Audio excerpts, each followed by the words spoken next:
another edition of the Sports Court.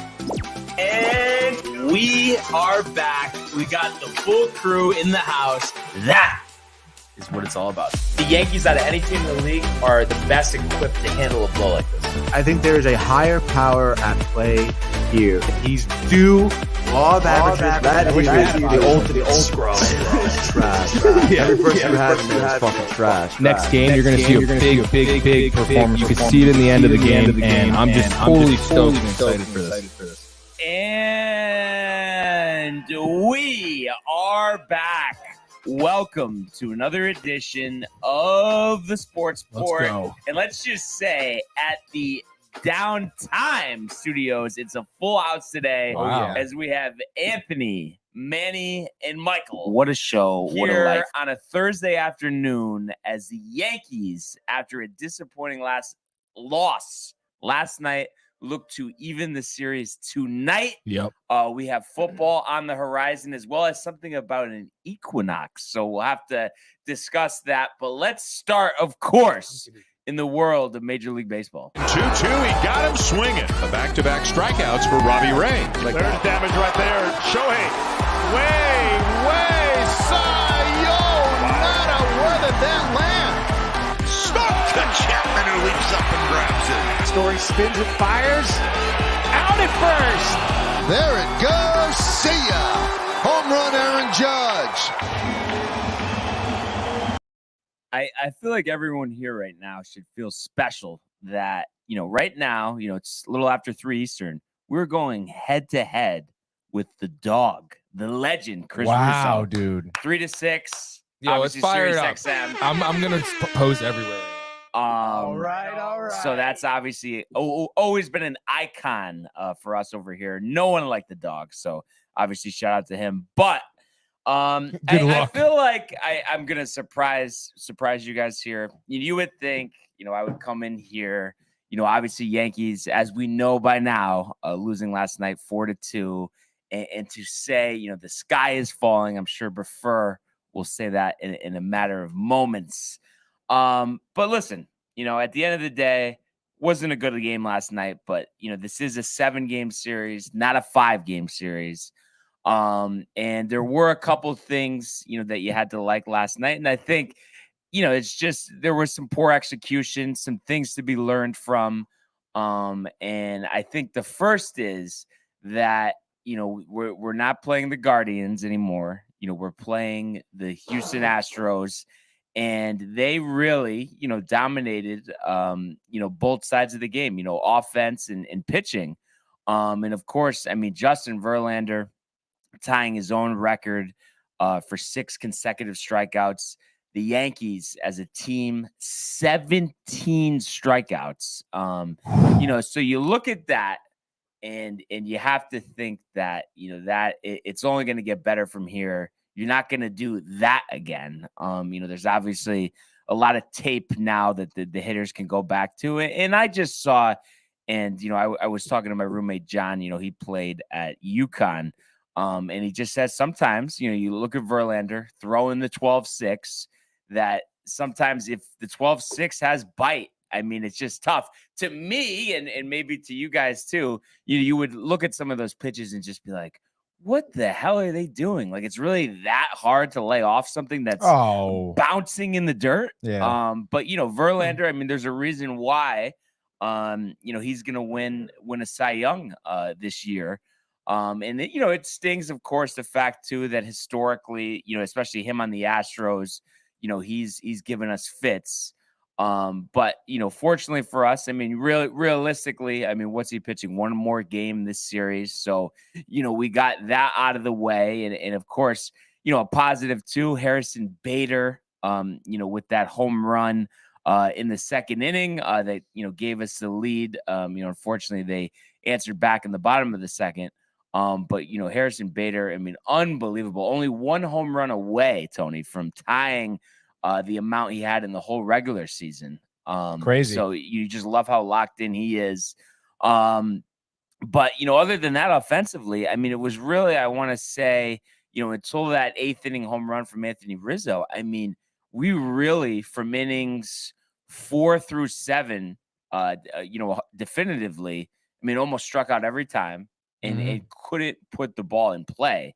And like I said, I know Verlander's, dotting corners and obviously has the high cheese, but it's just like the hitting strategy needs to improve. And I really do believe deep down, that they're going to fix that, tonight, going against Framber Valdez.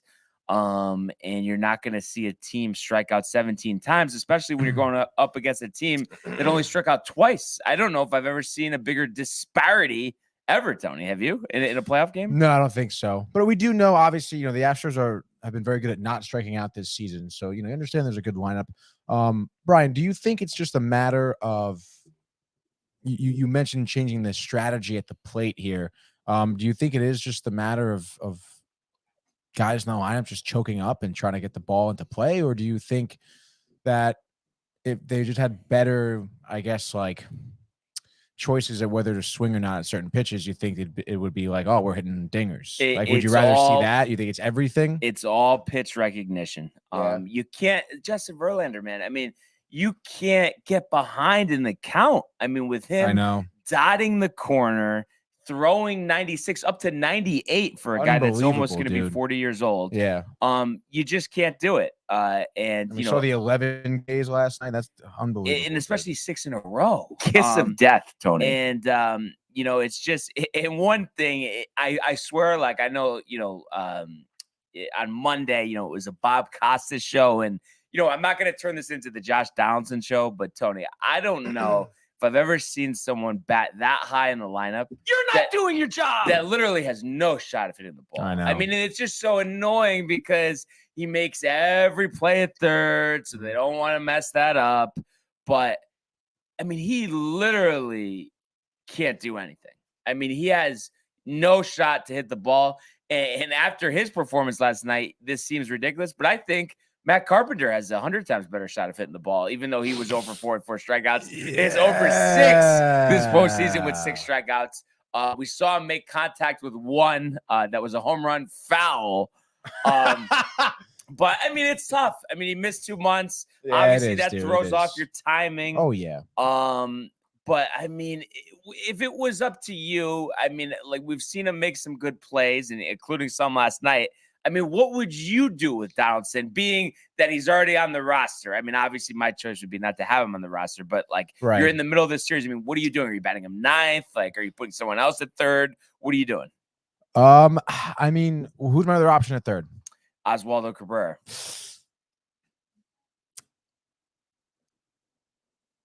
I don't know, dude. Or IKF, and then IKF, I would put what? Cabrera at well, you could put Cabrera in the outfield. And have Peraza play short.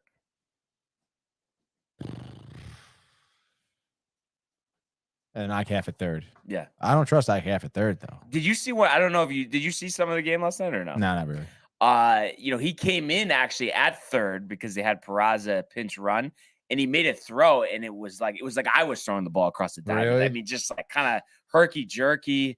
Just didn't look natural. Nerves? So, I mean, I'm sure part of it, but I think, just that being said, I think Cabrera is the answer at 3rd. You stick with Carpenter, you put Peraza at short, you stick with Stanton in left field. And he did have, I think it was in the 2nd inning, a ball go right over his head on a liner. But then he made a nice catch later in the game. So I think it's just a matter of him settling into that position. And how could I not mention either Aaron Judge's sliding catch that he had in the 2nd inning? I mean, we had our catch review a few weeks ago. That's got to be up there. I don't know if you've seen the play. No, didn't even see it, dude. Can we pull it up? You want to pull it up, dude? Yeah. All right, stand by. You obviously saw it. Oh yeah, because I think you texted about it, right, in the group or no? No. I don't know. I think Matt might have. Okay. But it was quite the play. And it just another thing with Judge. I mean, obviously, really, other than his couple home runs, hasn't gotten going yet in the postseason. So that's something else you look forward to. And it's just like, getting this bad, kind of run here out of the way. Let's see. Is this? Yeah, this is it right here. I want a 1 to 10 right away. Instant reaction, Tony. Okay. If it's better than Willie Mays' catch, I want to hear it. Are you ready? Yep. Oh, you mother! Every time.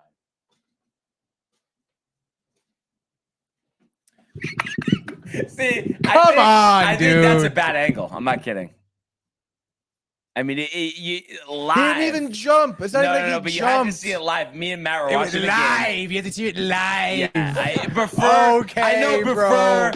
prefer saw it live. It was wasn't very even impressive. a dive. He went down on one knee and It's reached bad for angle. it. Bad camera He angle. reached. Oh, what? Bad camera. What are you angle. talking about? This No, is it was bad an camera angle. This isn't a magic show, okay? It was an outstanding play. Oh, but nevertheless, Tony, he's a loser, but we know that. So, the negative things here, I was talking positive. The negative things here, obviously, the bullpen. And I think one thing we've seen is Clark Schmidt at this point is mop up. We saw him blow it in game 2. And I think this is a similar scenario here. He comes in relief for Tyone, gets lucky to get a double play with the bases loaded. Then they bring him out and he hangs 2 pitches for 2 home runs. And really, I mean, that was the game. That was the game right there. We only scored 1 more run. So I just don't understand the thought process with a runner on. Why is Boone going to Schmidt?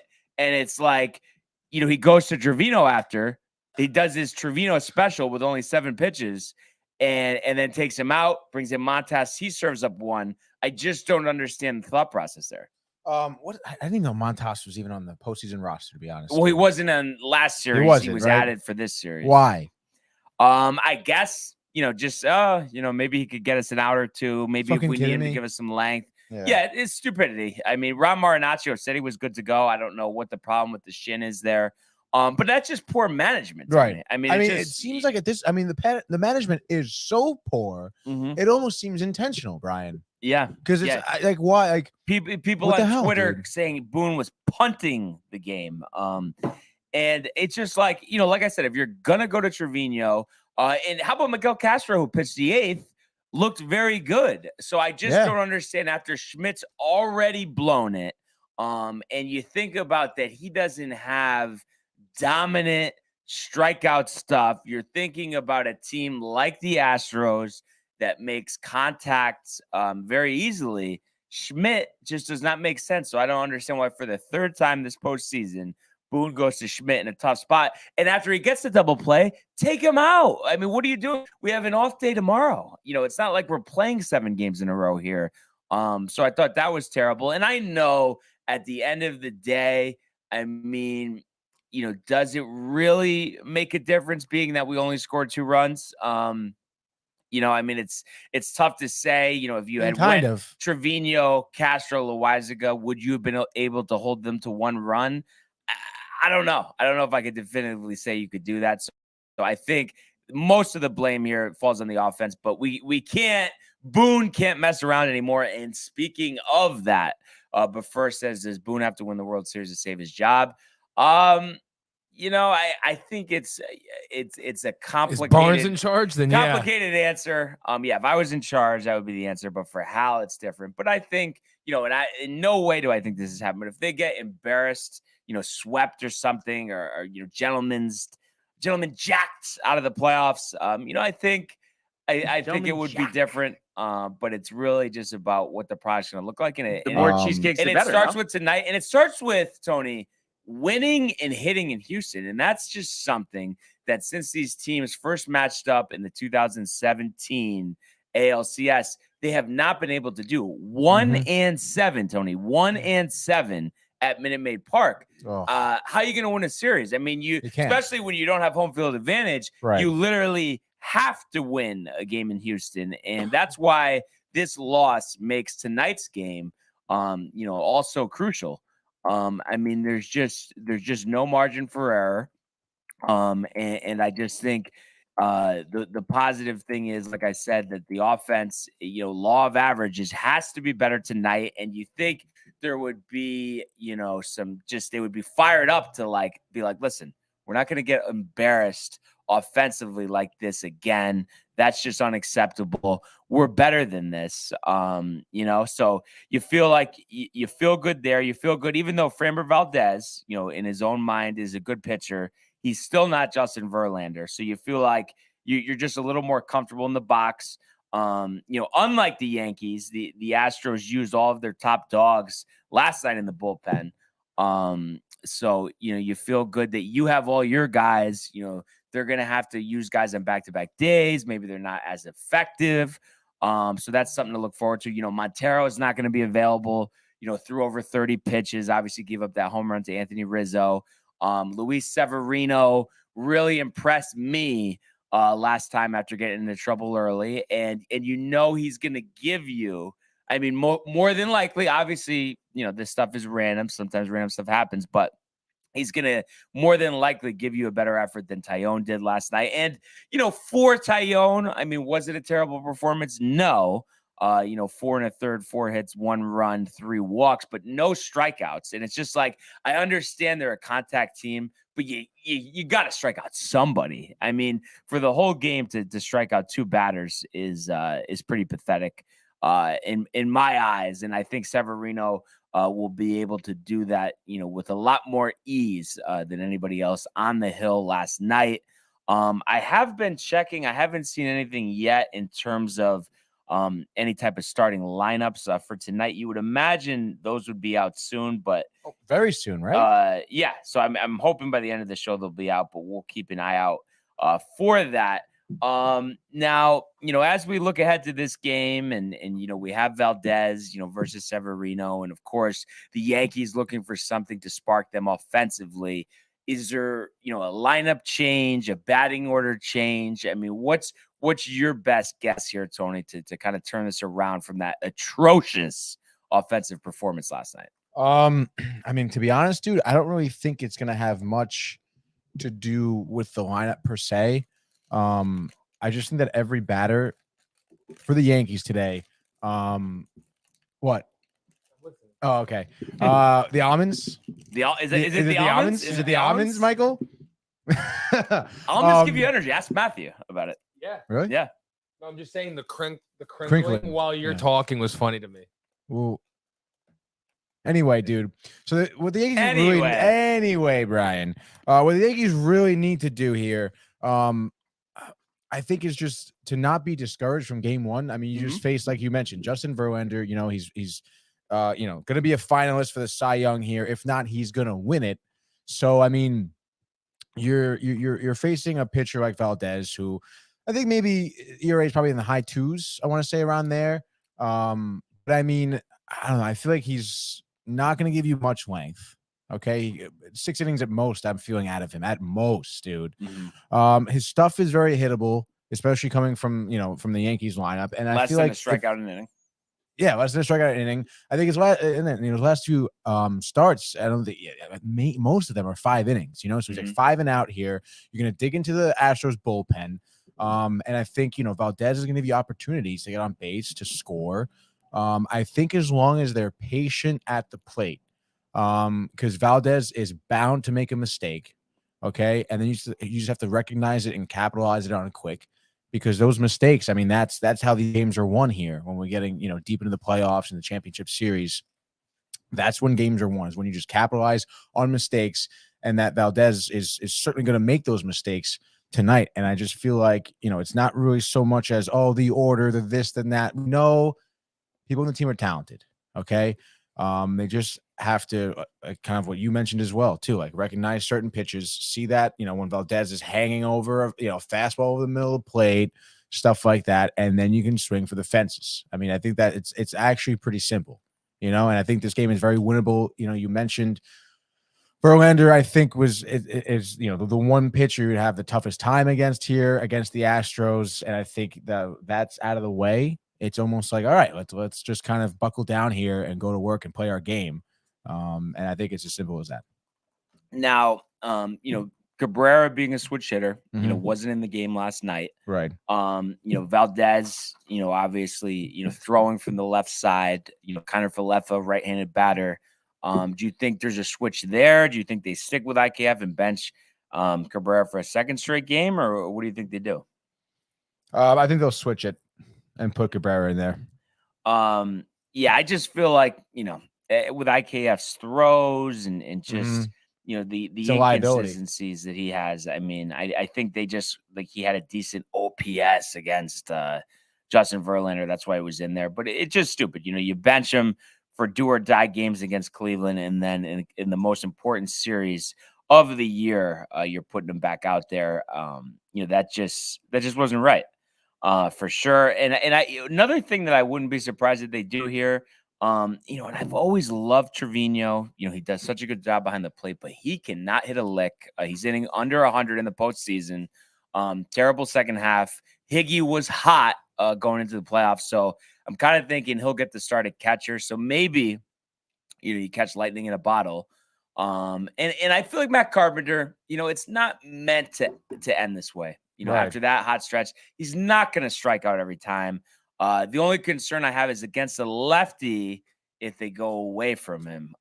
You're judging from what you said, it sounds like you think they're going to stick with him. Yeah, I think so. Like you mentioned, I mean, I think you just need some more time to get, like you mentioned, him being out for so long, coming back into the playoffs here with pressure. He needs some time. He needs some some more looks at bat, I think. And then I think, he'll come around to where he was for sure. Yeah. It's got to be. Yeah. How do you think Sevy's going to do? I think Sevy's going to go 7 strong. Yeah. Yeah, I think he's fired up. I think he knows the team's counting on him. He wants to deliver.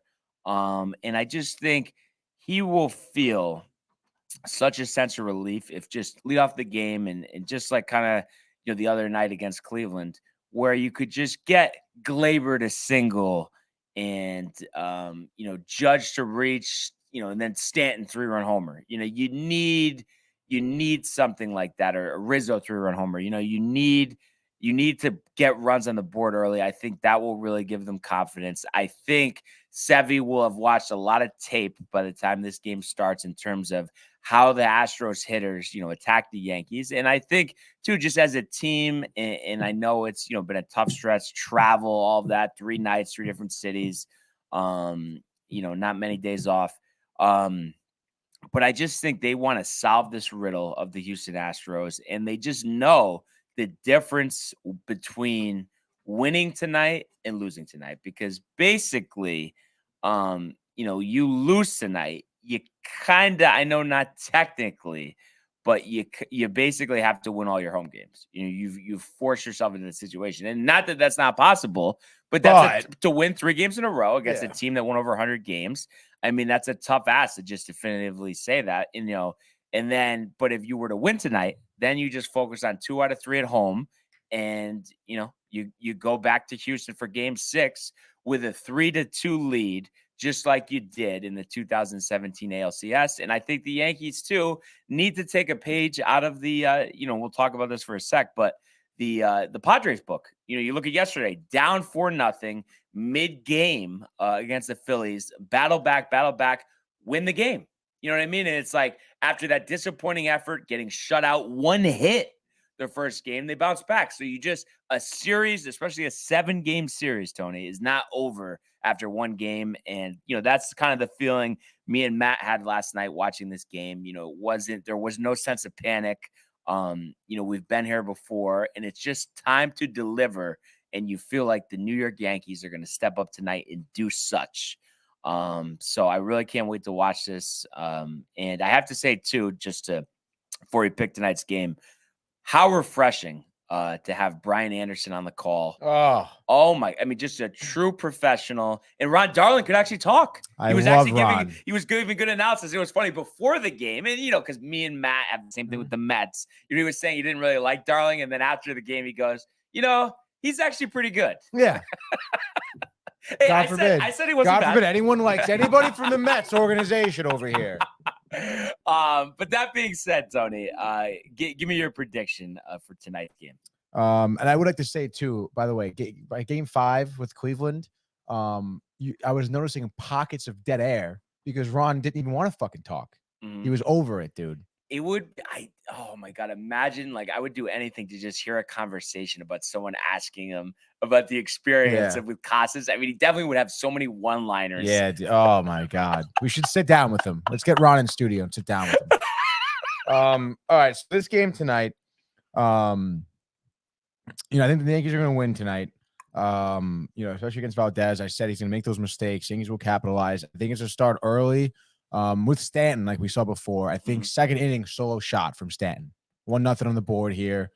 people were like, all right, the Yankees being are like, all right, like, we kind of got this. Valdez is not Verlander. He's hittable. And then second inning, like what you said about Higgy being hot, maybe a nice RBI double from him. And then maybe like a fourth inning solo shot from Judge. Valdez is 5 and out. The Yankees are up 3-0 by the time they get to the bullpen. Sevy's dealing pretty well. He gets up maybe a 2-run shot in the 6th, finishes it out though, goes to 7. At that point, it's 3-2, but Yankees working to the bullpen. Judge, another homer. Final score, 5-2. Yankees. Love it. So I'm going to say I'm going to work my way backwards here, but I'm going to say Yankees are going to win this one 6-3. All right. And Sevy's going to go 7 strong, 2 earned, 10 strikeouts. And I think, Judge, Stanton, and Rizzo, the big 3, will all go deep. Matt Carpenter, 3 hits, showing that he's not done just yet. And I think, after Severino, we'll see Loaizaga for the 8th, and then Clay Holmes for the 9th. And him, locating that sinker, inducing groundouts, and that's what the Yankees have to do in this game. Jam these hitters. I know they're good at hitting those inside pitches, but go even more inside then, because that soft contact against Cleveland's works so well. And, I just want to see them, do that again. So can't wait to watch it. 7:37 on TBS. So keep an eye out for that one. And if we get the lineups over here, we'll be sure to give them to you. Oh, yeah. Just wanted to update you too. Obviously we both have the Yankees in this one. You picked up a couple points, from the picks on Tuesday. So you now sit with 14. I have 23. And we'll have some picks tonight. But and then, just we were talking about the other game there and the comeback, regarding the Padres and the Phillies. And an interesting one too, 1:00 yesterday, local time, 4:00 here on the East Coast. And I just was really impressed with the Padres. I have to admit, once they were down 4-0, figured they were dead in the water. And it was impressive too out of Blake Snell. Ran into some trouble. One of them being, just some fielding issues actually with Juan Soto, who's known as a good fielder, but that sun in San Diego, we always joke sunny San Diego, was right in his eye, lets a ball, drop in. And fortunately for them, after falling behind, 4-0 here, allowing 4 runs in the top of the second, they answer back with 2 in the bottom half, have a couple scoreless innings and then really rally for a 5-run 5th inning, and just never looked back from there. Juan Soto finally with a big hit, got jammed, kind of just like what I was talking about with the Astros, laced one down the line, where they took the lead and then they tacked on a couple runs from that point on. And it was just really impressive for them too. You look at this and, all their runs, 8 runs, and the only one that, 2 solo shots, and then 6, situational hitting, Soto doubling, Drury singling, Bell singling, and then Manny Machado capping it off with a homer. So they're showing their depth. And I think it's kind of a wake-up call for the Phillies, because I think early on in this game they thought, we might sweep this series, and they got to realize, this is not going to be easy. And this, just like the Yankees series, may indeed go 7 games, and especially, it's just going to be wild when you're talking about, all the relievers used, with the starters not going deep, Snell, 5 innings, 4 earned, Nola, 4 2/3, 7 hits, 6 earned. And then a lot of bullpen, Brad Hand, not coming up big for them. David Robertson giving up a run, and even going to Kyle Gibson late in the game. Josh Hader striking out the side in the 9th. Oh, yeah. Do you feel that after this game, I mean, I know it's, it's it's common sense. Oh, they won, they have momentum. But do you think this could potentially be a series changing game here? Who's pitching next for the Phillies? Is it Suarez? I would imagine so. Obviously off today, for travel as they head back to Philadelphia. Yeah, Ranger Suarez against Joe Musgrove. Oh, okay. Interesting. Um, Will we see some donuts from Musgrove tomorrow? some glazed donuts around his ears here, yeah. buddy. I don't know. His start against the Dodgers, I feel like his ears weren't sweating as much. Yeah. Very suspicious, Brian. You smell a rat. I smell a rat is right, dude. But I mean, he still did well, obviously. Against the Dodgers, I think he was like 6 innings, 2 earned runs, something like that. Yeah. I would expect something similar here against the Phillies, if not better. So I think Suarez, who pitches well, has been pitching well. Right. Has his work cut out for him in terms of the pitching matchup. But I would say with the momentum in their favor, with, the advantage they have with Musgrove starting, I would say the Padres take the next game, yeah. And what they have where they have the biggest advantage? Where's that? Take a guess. What am I gonna say? I don't know, dude. What do I focus on a lot when I'm just asking you questions? Wow. When I say it, you're gonna be like, I can't believe I'm not thinking of this. Not momentum. I don't know what. Father Time. The manager, Tony Bob Melvin. God. I mean, come on. I mean, do you want me to ask you about Girardi's next job? I mean, geez. Oh yeah, sure. Is he going back to the Phillies? I don't know, dude. Robbie Thompson was looking a little tight in the dugout. Well, I mean, you blow a lead like that. I know. You think if the Phillies get knocked out, you think he's out? No, I mean, he already signed a 2-year extension. Oh, he did. I mean, even if they got embarrassed, I would think, they haven't been in the playoffs in a while. And then he did a really good job with picking it up here. Yeah.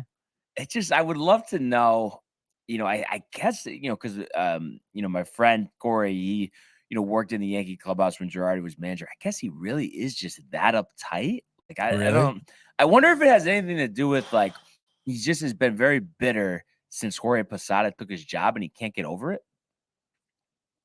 Really? And that's why he was so hard on Sanchez. I mean, I know obviously you're the manager, you can't have your catcher just, letting balls go past him left and right. And, just Sanchez guys sucked, but it just, and I don't know too, if with the Phillies, like it just didn't work out just because Harper's their best player. Harper obviously has, a personality. That's a clown question, bro. As they say on Dave and Rick all the time. I mean, do you think that's what it is? That everyone just stood behind Harper and said, like, this guy's not going to lecture us. Yeah.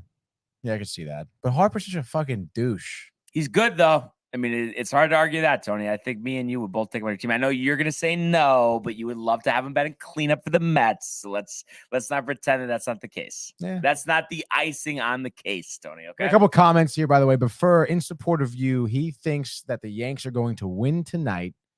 We'll see if he changes his mind by the end of the show. And then Michael Theofil says, hey, everyone watching, give a like and share to one friend that likes sports to tune in. Thanks. Always appreciate the support from Michael Theofil, wherever he is.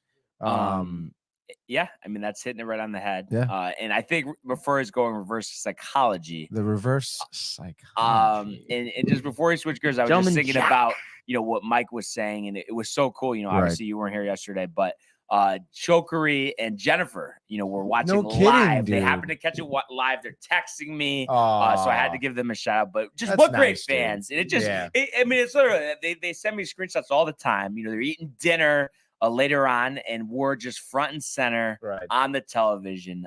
So that's really what it's all about. Yeah, it really is. It's the love for you, Brian. I mean, could you blame him, Tony? Yes. Let's go to the world of the National Football League. 6 for 101, 2 touchdowns. To Evans, touchdown, Tampa Bay. How about that throw? Sam Darnold blasted. Oh my goodness, did he take a hit? In trouble once, brings him down. Lost one from Odell Beckham Jr. Got it down, touchdown. All right. And Tony, I won't even say it, but I just have to, Can't believe it is week 7. That's it. I'm not saying I can't believe it. I'm just announcing to the crowd that it is week 7 and it is time for Thursday Night Football. After you could say the 2 worst Thursday Night Football games we've ever seen consecutive weeks. Al Michaels is probably earning to get back to Sunday Night Football. for sure. But this one has the potential to be somewhat better. Unfortunately, injuries playing a part here on both the Saints and the Cardinals. And in this one in Arizona, where the Cardinals, I mean, geez, 8-game home losing streak. I mean, how unbelievable is that? And I think they always talk about it. Boomer Esiason all the time on the Fan is just talking about the way owners are, how they react to head coaches. And they always want to see a full crowd, in their buildings. And it's just like, you have to think that attendance would be waning when you're on an 8-game losing streak at home. With a $200 million quarterback. I mean, really just no excuse for it. And I mentioned the injuries, and I just want to check here, but I know for the Saints anyway that Michael Thomas is once again out. Mm-hmm. So he hasn't played since week 3, and it's like, here we go again with him. Of course, the year that I decided to bring him back on my fantasy team, but that's a story for a different day. And I noticed that James Conner was questionable, but I almost think, I guess they're saying game time decision, but when I go to ESPN.com, he's not even listed. So maybe that means that he plays. He's a guy, physical runner, scored a lot of touchdowns last year. And there still is no call on at quarterback, between the Saints going with Andy Dalton, for one more week here, or Jameis Winston coming back. He was active last week. It looks like he's going to be active again. Do you think that's some gamesmanship? Coach Dennis Allen of the Saints is saying, yeah, we'll just decide right before the game. I mean, I suppose, they obviously know before the game, but I mean, I would assume they go with Winston. Right? See, reports are saying, let's see, 5-12. That was yesterday. No, they're actually saying they expect Dalton to give it one more try. Really? So this was 11:23 this morning of Catherine Terrell of ESPN saying, love Catherine. Dalton is trending towards a start Thursday versus the Cardinals, but the Saints have yet to officially name a starter. So I think they want Winston healthy for the stretch run, and they probably look at this game where the Arizona, I mean, as Dog would say, they're a walking dead carcass out there. Coach looks like he's lost the team. So I would think they could play good defense, run the ball, and that should lead them to victory. I'm guessing that's the mindset here. Hopkins back. Yeah. But I don't know. What Kyler, I mean, is he not mentally tough? Is he not smart enough to play the quarterback Doesn't position? watch tape. But is it really the tape? I mean, we saw Jamarcus Russell not watch tape, and we saw that. Well, that's probably just the tip of the iceberg for him, I would imagine. Yeah. But I mean, just, I don't know. Me, I see this, and, I always, let you go first here, but I'm just envisioning, New Orleans rushing for over 200 yards in this game. Okay, and I think, and Taysom Hill, star of the show. I mean, can you foresee that? Murray, once again, struggling early, shut out in the first quarter, shut out in the first half, not running the ball effectively. I mean, do you see those type of things happening tonight? Yeah, I can see that. And for the Saints, I mean, I understand, obviously, they're 2-4 here, but against the Bengals last week, I think they scored like 25 points, something like that. Their win against Seattle, they scored 39 points. I think before that against Minnesota, they scored like 30 points, 28 points. So they are obviously, they can score. They've been scoring a lot, actually, the past 3 weeks. Whereas the Cardinals have been scoring like 12, 14, 9, dude. It's not a great look for the Cardinals, but I really do think, football is a game where one player can really just kind of sway the course of the game, no matter if you double cover him, single coverage, whatever, dude. And I think a guy who could change the course of any game, really, at any given moment, is going to be Hopkins. He's a phenomenal athlete, star-studded. I imagine he's coming back here with a bang after, obviously, missing, so many games here. And I think he's going to come back not missing a beat at all. And it's going to give Murray, not only confidence, but, the opportunity to kind of, look at other targets as well. Because obviously you would imagine, the Saints are keying on Hopkins, after his first few targets. I would imagine just, first down right away, short pass, Hopkins, let him run around a little bit, see how he feels, and then just from there, I feel like their offense is going to start rolling. And I think at that point, it's going to be a shootout. And I think the Cardinals are going to take this one. I think it's another high-scoring game. I would say give me, I don't know, 28-24. Wow. I'll be impressed if they could score 4 touchdowns and win a home game, snapping that 8-game home losing Who's playing streak. again? Cardinals Saints. Cardinals have the longest home losing streak. Saints. Yeah, he knows it. He knows Kyler's a doofus. Mhm. I mean, how many times do we need to see it? He doesn't study, Tony. The one thing, and that I will give Tony credit for, even though he didn't mention his name, but one guy that could potentially be a game changer here, the former New York Jet, Robbie Anderson, making his Cardinal debut. Robbie Anderson. He got traded? We talked about it yesterday. Remember? Oh, yeah. Sorry. Robbie Anderson. Robbie Anderson. You want to talk about bad attitude? Why? He was on a horrible team. And also, The Cardinals aren't that great either. Okay, but Steve Wilkes, Tony, I mean, come on. No leg to stand on there. No leg. That's my saying, dude. But 10 to 15 play count. That's what Josina Anderson, who now works for CBS, I didn't even realize that, is saying. But you send him deep. I mean, we saw him make plays for the Jets from time to time. So he was something great to consider. And Kyler, I know he doesn't. I thought he was full of shit.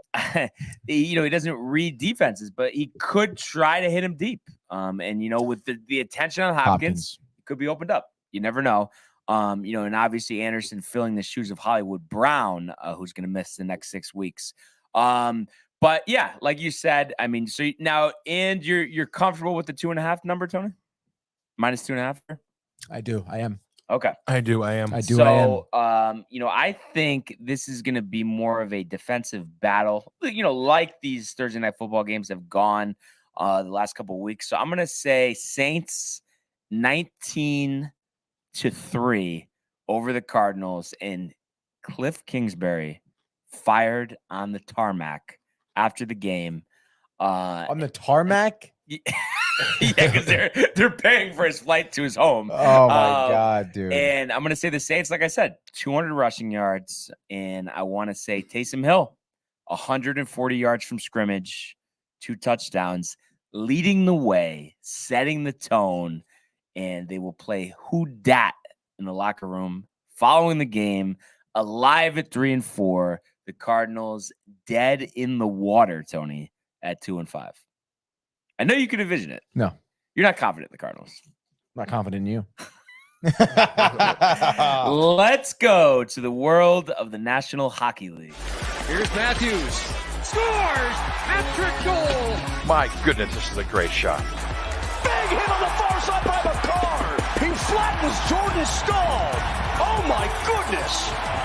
Next to come right back. Terrifying and robbed by Shesterkin. That's brilliant from Igor Shesterkin. It's a breakaway to win it in overtime. McDavid scores the winner in overtime. Gotta love that video, dude. I mean, how many times are you going to say I love overtime? What? You said overtime twice. Aw. Speaking of hockey and stuff, have you seen the fucking drip that is the retro jerseys? Dude, yeah. Oh my God, Brian. Show me. Let's see it. Relax. I think he'll like it. Nah, Brian's not about it, dude. The Oilers jersey looks fire, dude. Wait, so what? This is like the city edition for the NHL, kind of? No, it's just retro. It's throwback jerseys, basically. Okay. They were once jerseys. Right.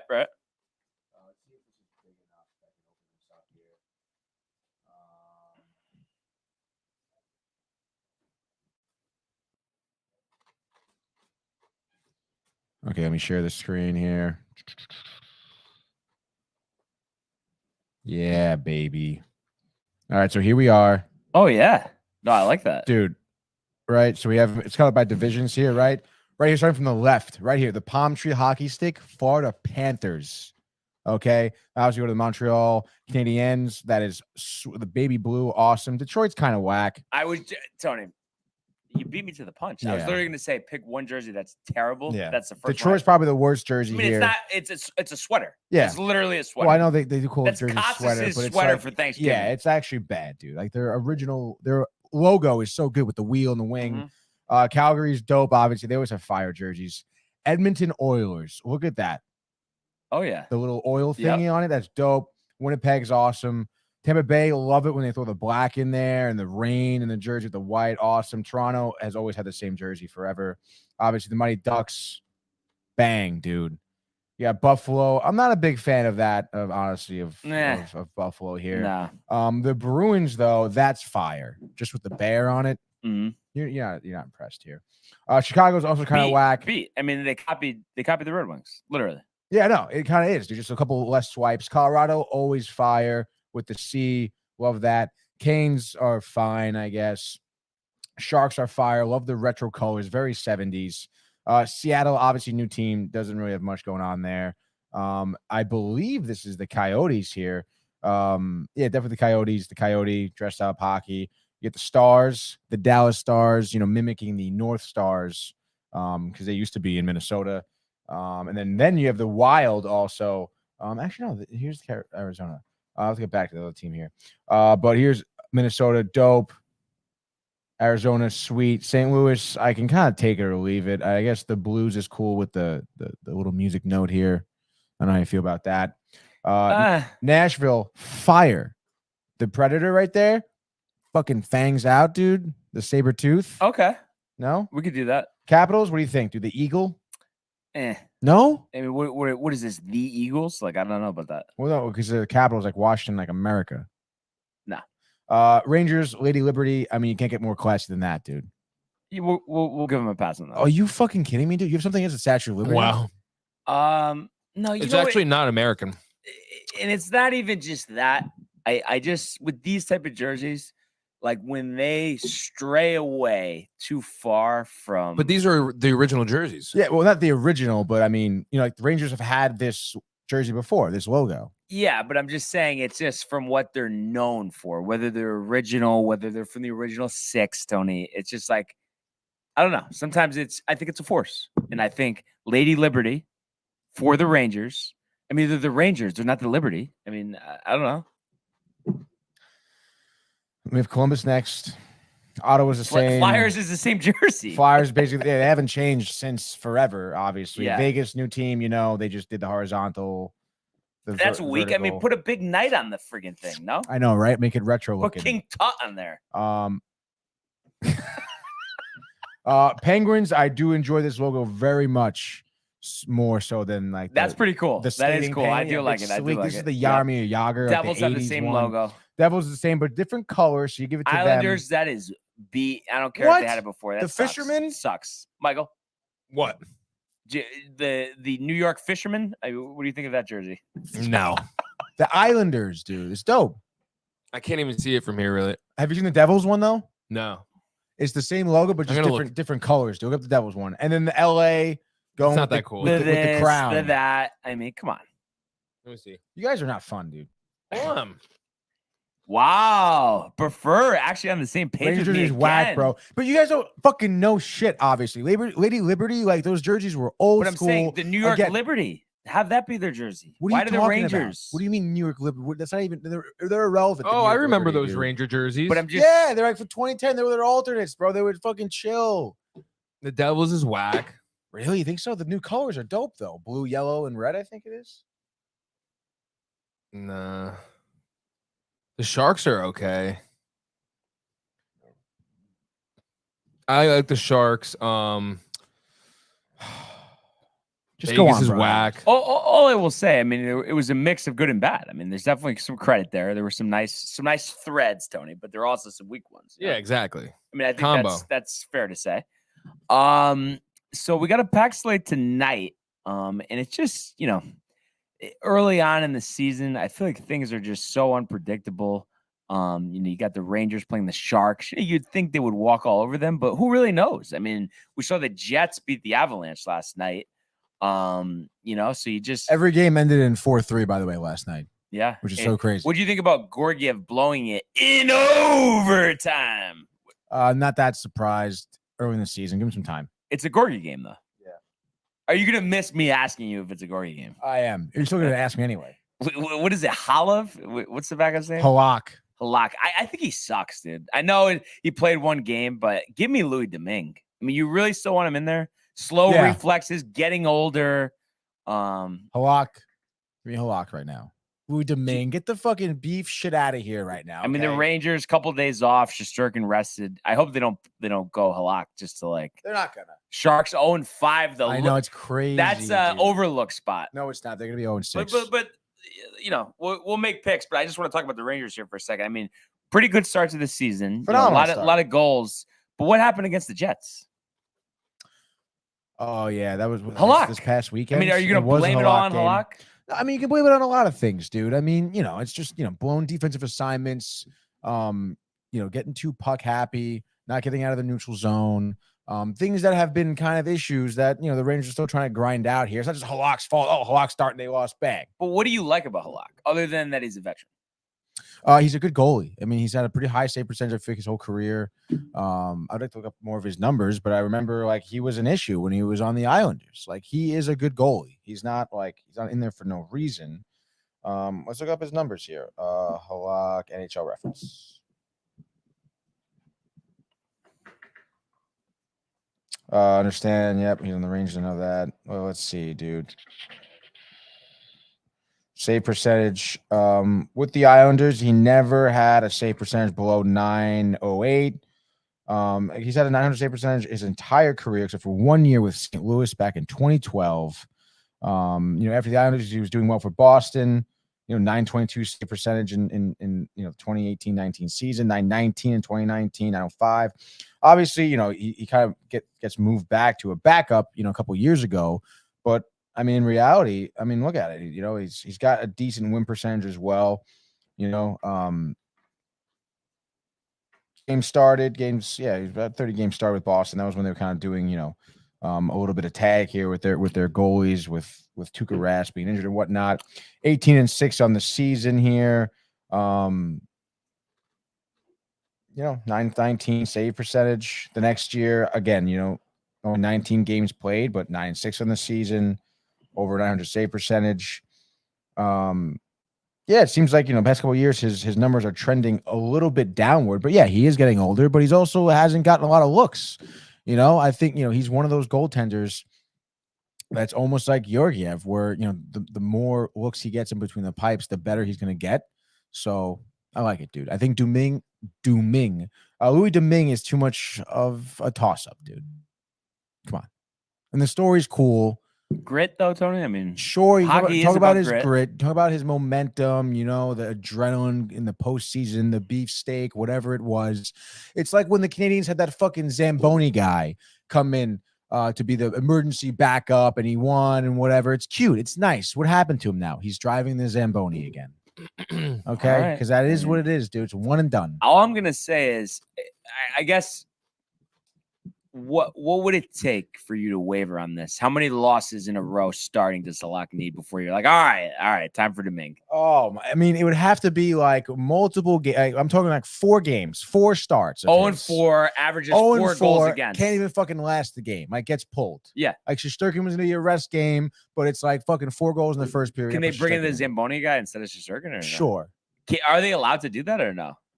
Technically, yes. An emergency, what Montreal did, an emergency backup starter, whoever's on site with pads can basically come in, which is just crazy, which is outlandish, totally outlandish. But hey, man, it makes for some cool storylines. Yo, what's up on Facebook? Yep.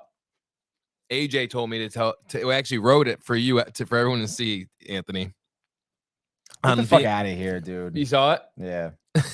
He wrote, I got Mets NLCS tickets for the low. DM me at Anthony with the eye emojis, Brian. Oh, my Say something God. about AJ, okay? Just now, he said, Michael said, I'm actually working so I can watch the Yankees play in the ALCS. Such a dick. It just, I haven't even really talked about that too much, but I feel like there are parallels to the Giannis doubt to my stance on the Mets. You know what I mean? Poetic justice. What do you, I don't No, just that I called it, yeah. So you're saying the Yankees, you called it. Or the Mets, too. Yeah. But no, I was referring to the Mets, just that. That was crazy. Exactly the plan. Okay. Well, we'll see if my plan kind of comes to fruition. Oh, Tony, lighten up a little bit, bud. Will you? I mean, it's been the off season. We can't go back. We can only laugh at this point. I'm gonna tell you to lighten up after the Astros win in the championship series, and then we're gonna see what happens, dude. Anyway, see you at the diner, Brian. I know. Full slate in the NHL tonight, Tony. So we got 3 picks. I'm sure you're gonna start with the Rangers. So tell me how they're gonna make minced meat of the Sharks. So obviously Sharks here. 0-5. 0-5, lackluster. From basically every aspect of the game here. I think whoever is their player in the lead in terms of points, I think has 3 points in the season in the first 5 games. I don't even know who it is, to be honest. Let me just look it up here. It's some Svechnikov, who I believe was on Carolina last year. Obviously coming over, doing not really much, but I guess more than anyone else. And then they're 2 goaltenders. They've actually used one goaltender I think started 2 games. The other one, their actual starter, started 3 games. It seems to me like maybe there's a question mark about who their starter actually is going to be for the rest of the season. Because I mean, when you see that, you don't really run into trouble with your goaltender at the start of the season to have their first few games split. I wonder who's going to be starting tonight, honestly. But obviously we know Shesterkin's starting tonight for the Rangers, who is undefeated. He's 3-0 right now in the first 4 games. Unconfirmed, though. Unconfirmed, but I mean, it's early. Okay. Why do they get cute with that? I mean, we know he's starting. 2 days off. They're not going to start him. I don't know. It's just... Have you ever seen a situation where they would be off for 2 days and then the backup would start? Yeah, certainly. This early in the year? Sure. I feel like that's crazy. Not crazy unheard of. All right. But I think the Rangers here are just going to steamroll the Sharks. I understand Brian thinks they're on 5. They're not going to not win at all ever, But I think Rangers at home here, the Garden's been rocking. I understand, San Jose typically is, a team that is normally good, is a good rival for the Rangers here, brings in some good tickets. I would imagine people want to go to this game, especially since they are 0-5 too. They would want to, get a nice, Thursday night win here for the Rangers. And I think it's going to be kind of the story of the season so far was how we've just improved with faceoffs. We've just had tremendous chemistry. I think the Rangers are going to use probably our speediness to our advantage. And I think, Sharks being undisciplined that they are going to, hooking penalties, tripping penalties. And we know what the Rangers can do on the power play here. I think it's easy money here. Rangers win 4-0. Yeah, I like it. Mika, maybe 50 this year. We'll see. Yeah. I'm going to go with the Maple Leafs over the Stars. And it's not just that I believe Samsonov is a lot better goalie than Wedgwood. I mean, that's just for starters. The Leafs, a little bit of an uneven start. We know the firepower. We know about Tavares. We know about Austin Matthews. And I think they could just overwhelm Dallas. I just think they're a lot better team. So I'm going to say 5-0 Leafs over the Dallas Stars. Wow. All right, my next pick here. How many picks are we going, by the way? 3. 3? Okay, so my number 2 pick. We're going to the other Garden here in Boston. I'm picking the Bruins. They're oh my god, hosting the Anaheim completely Ducks. obsessed. Well, because to be honest here, I mean, and the Bruins also off to a great start. They're 3-1. Jim Montgomery, their head coach, Jimmy, is very clearly well respected. I believe he coached the Bruins before. I don't know when. I mean, the whole team history. You should know, no? No, I don't. But anyway, this team obviously led by Pasternak so far, and Patrice Bergeron, the absolute veteran here. Again, they've done a phenomenal job with passing the torch from Bruce Cassidy to Montgomery here. And because of that, they had a fiery start to the season. I mean, their offense is firing all cylinders here. The Ducks, who've been giving up lots of goals so far in the first 4 games here, they just lost to New Jersey 4-2. Before that, you saw them get waxed by the Rangers, giving up 6 goals to them, giving up 7 goals to the Islanders. Their East Coast trip has been absolute dog shit. And it's going to continue to be here in Boston. Unfortunately, I say Boston takes this one 5-1. All right. I'm going to go with the Flames. I mean, undefeated right now. And I just think, they really just have an upper hand here against the Sabres. I just cannot take them seriously, especially after that hot start they had last year and over a few games, of course. But I just love the new look Flames, with Kadri and what Markstrom does in net. I just think they have enough to overwhelm the Sabres, and especially at home, we've seen them have some big first periods in the past. So I look at this one and I could see the Flames maybe putting 3 in the net through the first period, tacking on a couple more, maybe the Sabres, go empty net and pick up a goal late. But I think it's going to be 6-1 Flames over the Sabres. My next pick here. This is my last pick, right? Yeah. Number 3. I think I'm going to take the Devils here over the Islanders, honestly. Jesper Bratt, obviously, off to a solid start of the season here. He no goals yet, but he has 5 points with 5 assists here. Obviously, getting, some playmaking abilities here and some really big playmaking opportunities early in the season. And this is the second time they're facing the Islanders. First game didn't go their way. They lost 5-2. But I think the Devils just were unable to capitalize on power play opportunities. They struggled with some face-offs. But other than that, they still were able to generate, a lot of offense. 28 shots on goal that game for not winning face-offs, for being a man down, a lot of times here. I think given the fact that, they've had some more games under their belt, you can see that they're kind of meshing a little bit more. They're an incredibly quick, incredibly young team.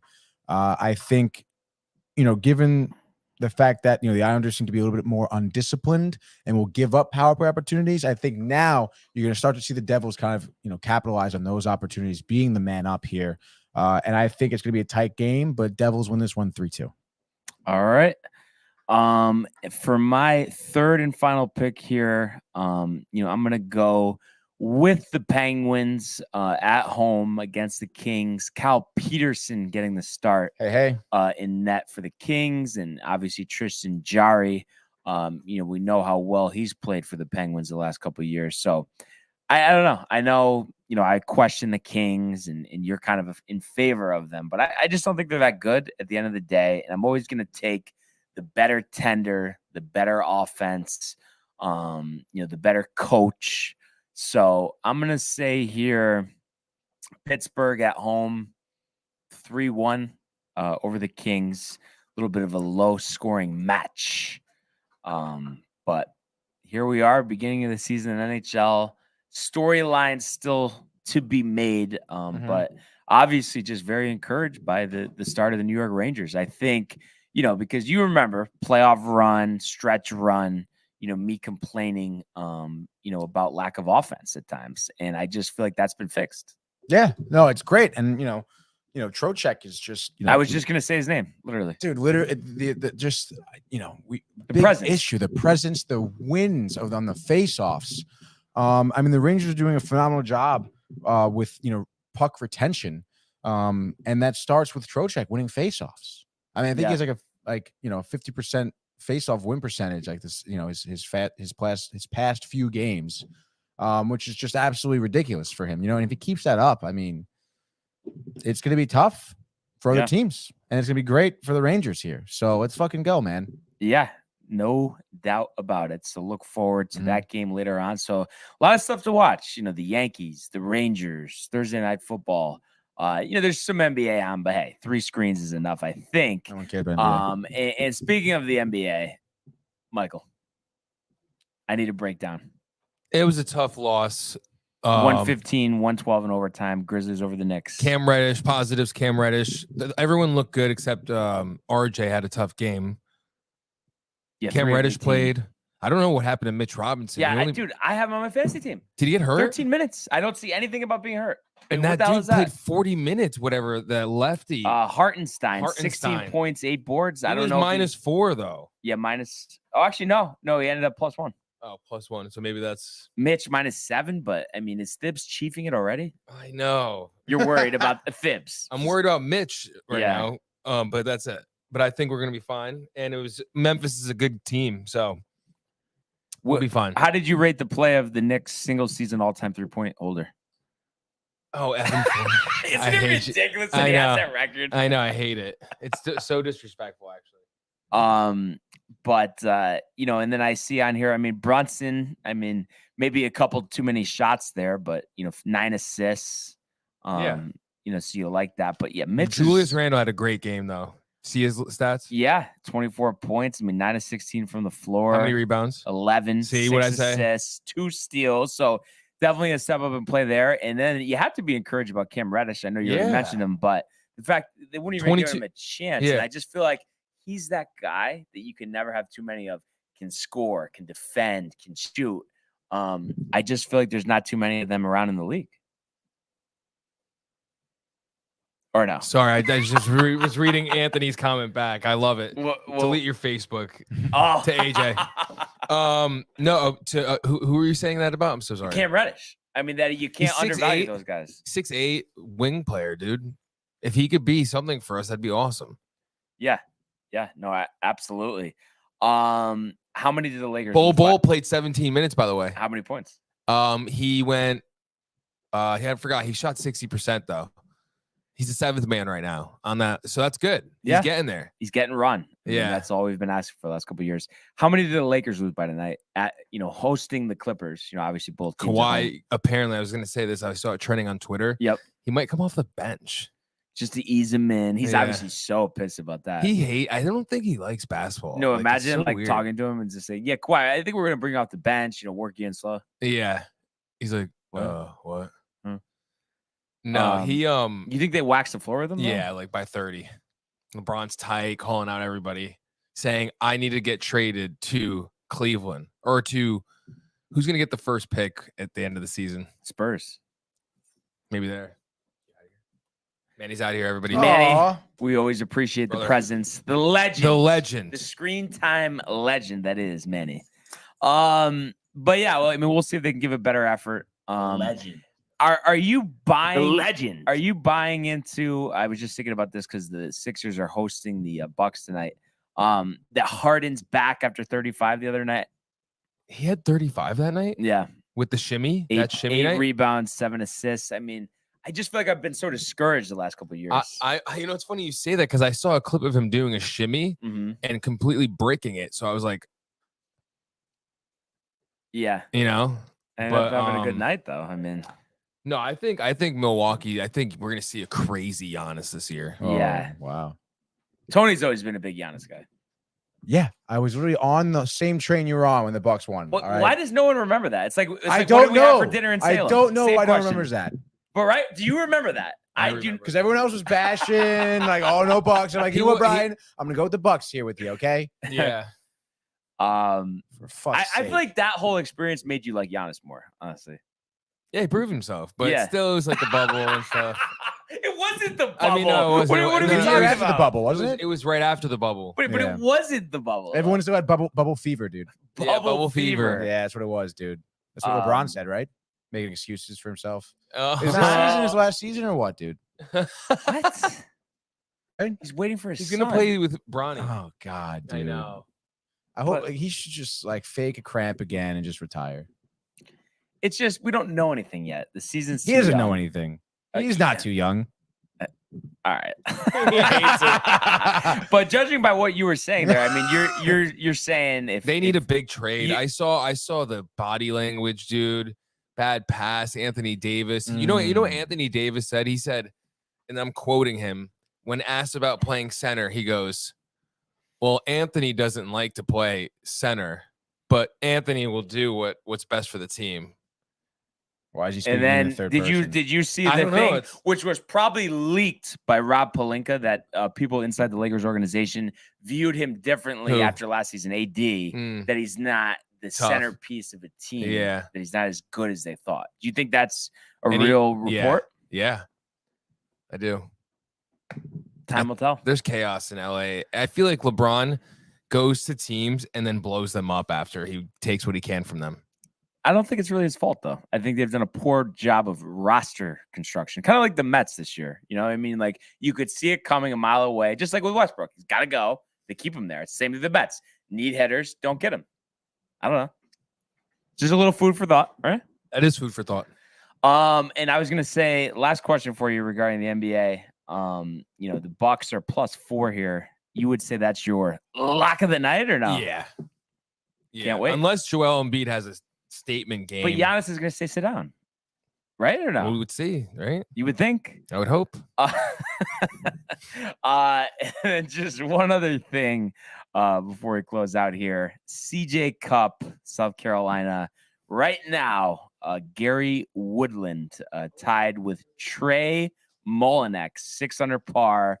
Tom Kim, Wyndham Clark, Aaron Wise, 1 shot back at 5 under with Rory McIlroy and Tyrell Hatton. So a lot of leaders at the top. And, you know, I did say Rory would win it. So he gets off on the right foot here with a 66, with a 5 under par. And, you know, we always have to just take a quick peek at the bottom of the leaderboard. And you, Michael, and Tony, I know you would think you wouldn't be like surprised at something like this. Take a guess. One guess. 79, 8 over par, last place in this tournament. Who is it? I know you guys know. Morikawa? No. Michael? My guy. One more guess each. Rory. No. No, When I say it, you're just going to be like, I can't believe I... Tony. Oh, my God. Do I really have to say it? is it an American player? Yeah. Who is it? Sahith Theegala. Come on, guys. I thought we were getting the hang of this over here. No? We're not doing that right now? Just keep going, Brian. Michael, is it a pack? Little bit of an oddball. Also known as the Prism Pack Reveal. So we're gonna go Prism Pack Reveal. I don't know. Very good there. That's one of the best bites. I mean, very good there. Very, very regarding good the there. Yankees. Regarding the Yankees, but regarding this pack, it's just gonna be tough. I mean, we've had tough, Wilson. We've had a bunch of good pools recently. So I mean, how do we top that? Any predictions, fellas? What are we gonna see here? I don't know. I'm feeling another Giannis card, honestly. Yeah, not gonna lie. Really. Michael? I'm excited. Go ahead, Tony. Yeah, no one wants to fucking hear what I say. No, we do. Forget it. No, maybe what? No. I want to know. I'll stay here all night if I have to. Sayonara. No, just give it to us, Tony. I was thinking another jersey card. I know, that'd be sick. What about what's your bold prediction here? A dope rookie card. Dope rookie card. I'm going to say a living legend. All right, let's see what we got. And I might need you to pronounce this name for me, Michael, but I'm going to give it my best shot. Played at Seton Hall on the Bucks. I guess he's a rookie this year. Sandro Mamukelashvili. I mean, that's the best I got. Gotta be wrong. Do we have to? Billy. I mean, how is he teammates with Giannis Antetokounmpo? I mean, that's crazy. We need to have a whole reel of Barnes saying players' names. Oh, yeah. Just cuts after. I mean, that's already in the works just after you said it. So let's just say this is going to be a crazy pack. Next, from the Sacramento Kings, Buddy Hield. Not bad. Oh. Thought he would be on the Lakers by now, but apparently not. We have from the Washington Wizards, Bullshit. 3, first pick of the second round, 2021, Isaiah Todd. And rounding it out, from Villanova, now on the Oklahoma City Thunder. Pick number 32 in 2021, Jeremiah Robinson Earl. So, I honestly finish on this puppy. If there was one other card, Michael, I know you know what I'm going to say here. The 5th and final card would be I get all day with these, dude. Isaac Okoro. Oh man, you gotta love the prisons, Tony. You gotta love the prisons. Tomorrow, Friday, we'll do 2 prison packs because I think Friday should be 2, and then every other day should be 1. Every other day should be 1. Yeah. The bugaboo, Tony. What's wrong? But who would you say out of those 4 was your favorite? The guy from Seton Hall. Which one? The guy that he couldn't pronounce his name. Me too. Yeah, Plays with Giannis in the Bucks. Yeah. Now. What year is he? What's his info? Let's hear. He's a rookie. What's his name? He's a second-round pick. What's his first name? Sandro. Sandro. Mm-hmm.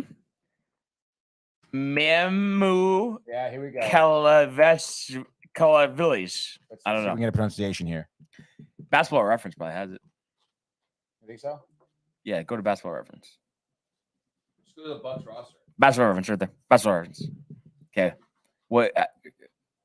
Sandro Mamu Kelashvili. Mamu Kelashvili. Yeah. I would rather just get a video of it, dude. Mamu Kalashvili. You have to. Mamu Kalashvili. I mean, it's not that crazy to say once you have it once, you know. Let's go. Highlights. Tries to throw a three-pointer. Third time lucky. That's not going to work. There we go. Bucks. But there's an ad. Oh yeah. It's always an ad. Come on. Here we go. Wigginton had it tipped away from behind. Sandro battling for it, and Mamu's got it back. Wigginton. Wara kicked back. Sandro, they said. Wigginton mid-range jumper drops. I bet they do Hurt did everything out-rebound they the can Magic not to say his 47 last to name. 40. yeah. And we look at the smart fouls. Again, the Hurt held Lakeland, who has the league's second best Is free this throw the guy who's a percentage. radio 81. announcer for the Knicks? I can't hear it. Oh, okay. You should hear Keyshawn Wigginton, Johnson. and You heard him Mamu say there what to put it DP down. Yeah, they just say Mamu. DiPietro and company. Status score. DiPietro. No, I saw that. I heard it Shorter amount of the other day. minutes. DiPietro was Shorter tight. amount of minutes. You haven't Yeah. found a rhythm. The officials haven't had All found a right, rhythm. Tony. with I you mean, yet. I think No. They're gonna yeah, call. like we Oh gave my it a try. goodness. He's got the basketball in This transition. is it. No, this is not Wara, it. a three. Wara. Yes. Good things happen when you push the This basketball. is definitely Brendan. Brendan. No. Oh, but first says, nice show, guys. Let's go Astros. Wow. I just. I don't He know. always does that to piss you off. It works. doesn't, you know.